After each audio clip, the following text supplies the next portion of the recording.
নমস্কার। সুকান্ত আচার্যের লেখা কবিতা পতাকায় 5 রং। বলো তো দেখি পতাকায় মোদের কয়টি রং আছে? শিক্ষক এসে শুধালেন হেসে দ্বিতীয় শ্রেণীর কাছে।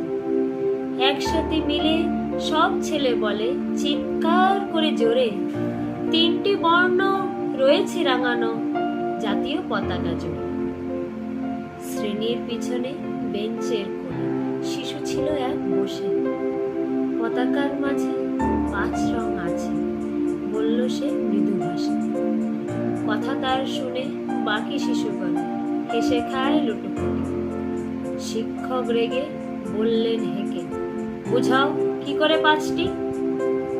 মাথা নিচু করে ভয়ার্ত স্বরে সরল শিশুটি বলে, উপরে গেরুয়া, মাঝখানে সাদা, সবুজ আছে তার তলে, আর আছে আঁকা গোলাকার চাকা, নীল রং আছে এতে।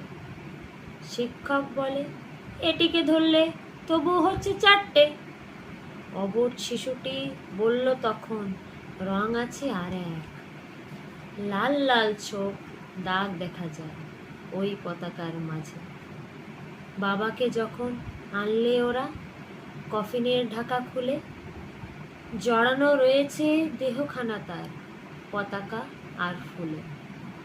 রক্তের দাগে ছিল লাল ছোপ ওই পতাকার মাঝে। এই নিয়ে মোট হলো 5টি, এবার তো ঠিক আছে। সরল শিশুটির জবাবখানি কাঁপিয়ে দিল বুক। অশ্রু এলো নয়ন ভরে, শুকনো হলো মুখ।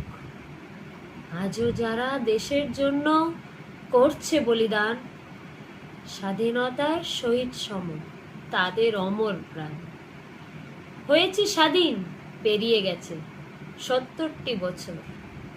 দেশ বাঁচাতে যাচ্ছে যে প্রাণ, রাখছে কি তার খবর? ধন্যবাদ।